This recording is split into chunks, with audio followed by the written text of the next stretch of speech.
The Sega Master System was released in 1986 in North America. It was Sega's first foray into the American market, and with this came so many amazing new titles. Today we are continuing our look at all of the Sega Master System platformers. For me, I think I have counted 50 total, and this is part 4 of the platforming series. And dare I might say, I think this has quite a few hidden gems. Now, if this is your first time on my channel, or if you just haven't yet, make sure you hit that sub button so you can watch plenty of Master System content ranging from reviews, countdowns, and retrospectives.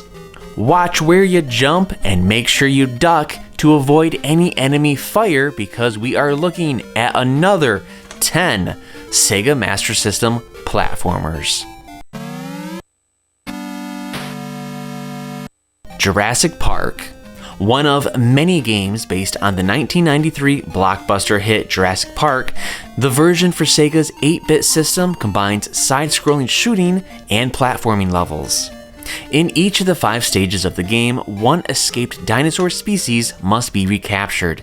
Each level begins with a side-scrolling driving section, and dinosaurs will attack the car and must be fended off by firing at them. If the player survives long enough, a boss battle will ensue against a powerful dinosaur. Once you get past the driving segments, then you get to the platforming. The player must jump, duck, and climb to survive moving lifts and floors that will crumble under your feet, and avoid environmental hazards like acid drops, steam leaks, or giant boulders, and more. Now, dinosaurs will of course be in your way, but they can be defeated using several weapons. After you navigate through these platform-like mazes, you'll eventually be led to a dinosaur that must be captured and then fight another boss.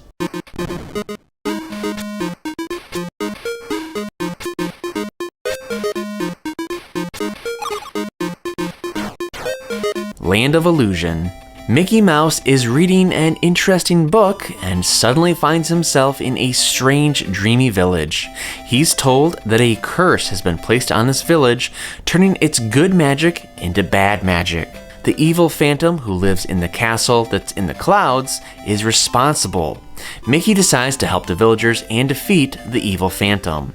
This is a platform jump and run game, and there is a time limit to each level, which I kinda hate. Mickey can jump, duck, climb, and defeat enemies by jumping on them. Now, I did recently get this into my collection, and I'm excited to play through it. I loved Castle of Illusion, and Land of Illusion is shaping up to be just as fun.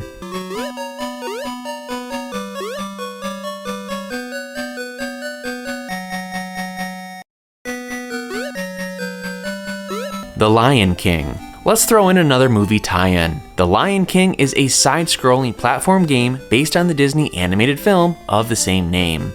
Now, the Sega Master System version is based on the 16-bit version for the Genesis, and it does have the same general gameplay and level themes, but it does have its own level designs and some differences. The player will control a young Simba through 10 levels that are all based on locations from the film. In the first 6, Simba is a cub, but from level 7 on, he's gonna be an adult, and with this comes differences. The young Simba can roll sideways, damaging enemies that are in the way, but only the adult Simba can slash enemies directly with his paws. Several stages end with boss fights against the likes of hyenas and an orangutan, but the final level consists of only a fight against the main villain, Scar.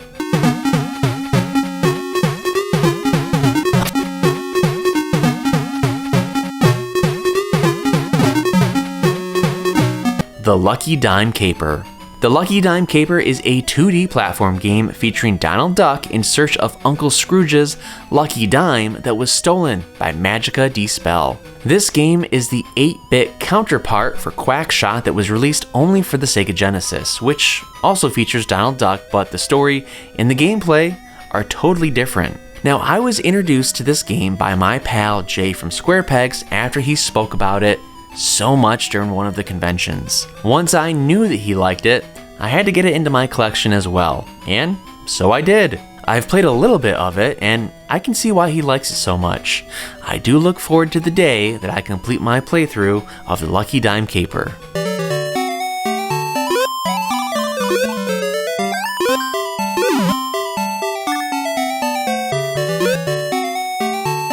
Master of Darkness.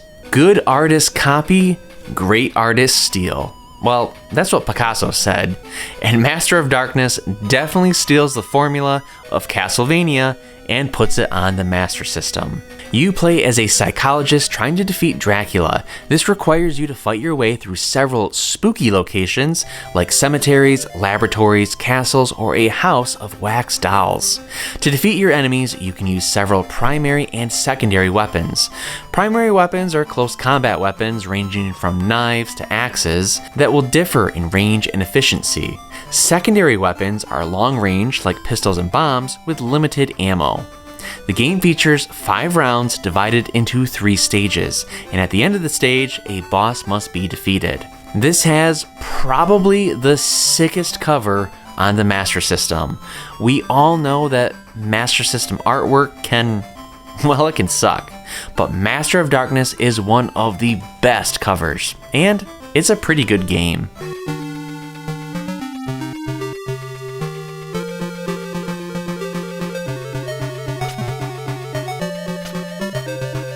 The New Zealand Story. One day, a Kiwi tribe was having fun in games outside of the zoo, but they were soon kidnapped by the evil-minded leopard seal who plans to sell them at the black market. Now, fortunately, during the kidnapping process, Tiki, the leader of the tribe, managed to escape the sack, and her job is to rescue Fifi and all the other Kiwis scattered around New Zealand that are held in cages in various locations. If Tiki doesn't rescue a Kiwi in a limited amount of time, the devil will try and kill her. Tiki will fight numerous bosses on her platforming adventure, but she does have a crossbow and arrows to fight back. Now, this is definitely a platforming game, and in some levels there are areas that are located further up than just left or right, and the only way that Tiki can go up is by snatching something off the enemies that gives her the ability to fly.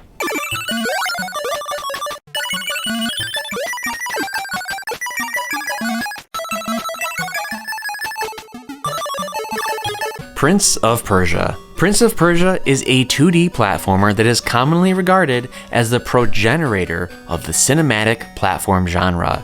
Rather than following the more common jump and run mechanics, it focuses on careful advancement through fairly complex levels, emphasizing the protagonist's vulnerability and survival aspect. A rotoscoping technique was used to give more realism to the animation of the character's movements, and I can definitely see this in the game. You must avoid deadly traps, solve some simple jumping and environmental puzzles, and engage in sword fights with the guards.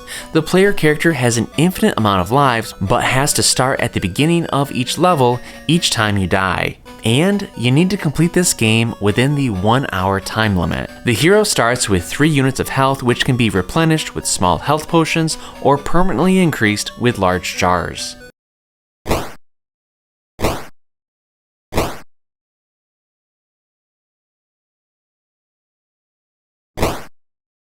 Psychic World. A scientist and his 2 female assistants work on ESP research in a remote science laboratory. Now, one day, a section of the lab blows up. It turned out that the monsters that were kept for experiments escaped and took one of the assistants with them.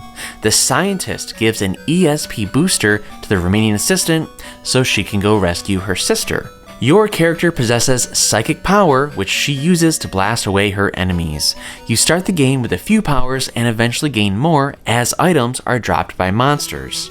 You control powers such as fire, ice, sonic waves, invincibility, and levitation. This one is very hard, but it's pretty sweet. There's really nothing like it on the Master System with the slight horror elements and the power-ups. The final boss is also pretty cool too, and there are some solid cutscenes. If you're up for a tough game, check this one out.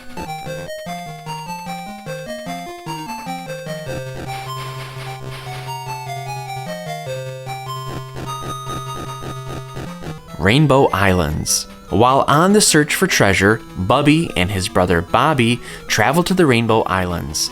Instead of finding treasure, they find out that the people of Rainbow Islands have been kidnapped. Now it's up to Bubby, with his rainbow power, to save them. Now there are a lot of differences from the original Rainbow Islands. For instance, in this version, it's only one player. The layouts of the individual levels have also been changed, but the biggest difference is that if the player collects all 7 big diamonds, an extra island based on Bubble Bobble will be available to play. And that's pretty cool.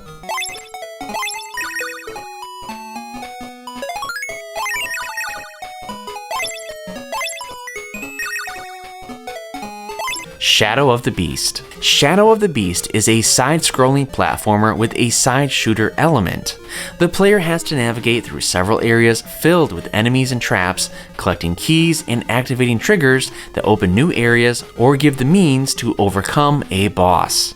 You'll be able to duck, jump, and you also have 2 attacks, which are punch and a flying kick. While most enemies die with just 1 hit, the player must time each attack accurately. But you better be careful because there's also traps that you'll have to avoid and destroy. The player only has 1 life with 12 hit points that can be replenished by collecting objects that are hidden throughout the levels.